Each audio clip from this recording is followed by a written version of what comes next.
Some habits look completely normal on the surface. People do them every day without thinking twice.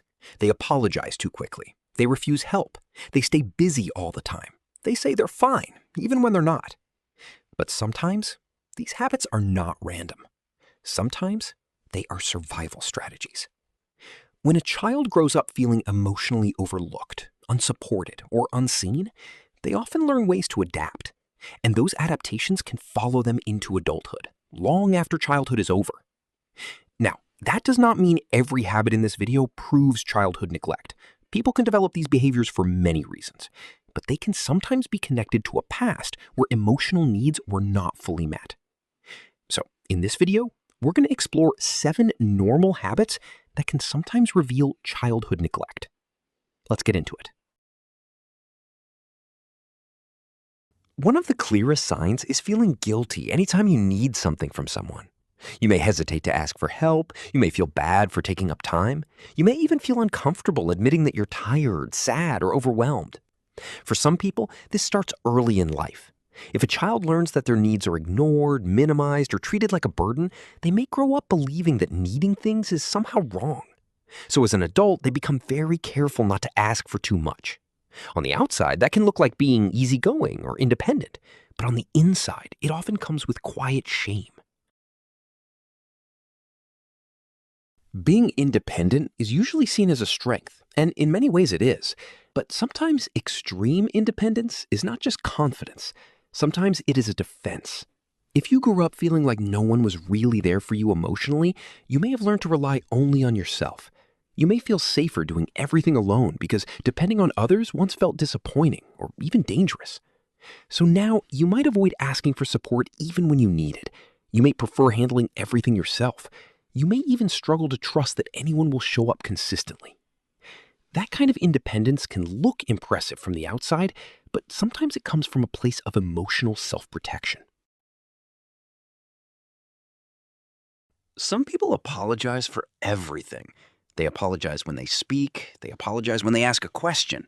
They apologize when they're not actually wrong. This habit can come from growing up in an environment where your presence felt inconvenient or where conflict felt unsafe. If a child often had to manage other people's moods, they may have learned to keep the peace by constantly saying sorry. Over time, apology becomes less about responsibility and more about survival. As an adult, that can make you overly careful, overly polite, and overly self-blaming. But behind all those apologies, there is often one deeper message. Please don't be upset with me. This is a quiet but powerful sign. Some people are very good at giving support, but deeply uncomfortable when someone tries to care for them in return. If someone checks on you, helps you, comforts you, or gives you kindness, you may not know what to do with it. You may downplay it, you may deflect, you may feel awkward, emotional, or even suspicious. That can happen when care was inconsistent in childhood. If emotional support was rare, conditional, or unfamiliar, receiving care later in life can feel unnatural. For many people, it is easier to give than to receive, because receiving means letting your guard down. And for someone shaped by neglect, that can feel unfamiliar and vulnerable. Constant busyness can sometimes be a way to avoid feelings. If stillness ever felt uncomfortable growing up, then staying active as an adult can become a way to keep your emotions at a distance. You might fill every gap in your day. You might feel uneasy when nothing is happening. You might always need a task, a project, a screen, or a distraction. This is not always about ambition. Sometimes it is about silence feeling too loud. For someone with a history of emotional neglect, being busy can create the illusion of control. It keeps the mind occupied and leaves less room for painful thoughts or old emotional wounds. This one is more common than people realize. You may have a hard time answering simple questions like, what do you like? What do you need? What feels right for you? That can happen when a child spends a long time adapting to other people instead of being encouraged to notice themselves. If your environment focused more on other people's needs, moods, or expectations, you may have learned to ignore your own inner world. As an adult, that can leave you disconnected from your preferences and unsure of your own identity. Sometimes people think they are indecisive, but often they were never taught how to hear themselves clearly in the first place. This may be one of the most revealing habits. When someone is genuinely kind, supportive, or affectionate, it can make you uneasy instead of relaxed. You may wonder what they want. You may wait for the catch. You may feel suspicious, embarrassed, or undeserving. That kind of response can develop when kindness was not steady in childhood. If love felt unpredictable, conditional, or absent, genuine kindness later in life may not feel comforting right away. It may feel strange because it does not match what your nervous system learned to expect.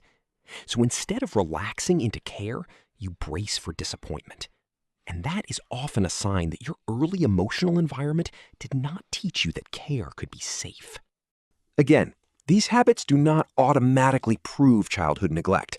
People are complex and many factors can shape behavior. But if several of these patterns feel familiar, it may be worth looking at them with compassion instead of judgment. Because sometimes what looks like a personality trait is really an old adaptation, a way the younger version of you learned to survive, a way to stay safe, a way to cope, a way to keep moving forward. And the good news is that what was learned can also be unlearned. Awareness is the first step. Compassion is the second. And healing often begins when you stop asking, "What is wrong with me?" and start asking, "What happened to me?" If this video felt personal, comment below and let me know which habit stood out the most. And make sure to subscribe for more videos about psychology, emotional patterns, and the hidden effects of childhood experiences.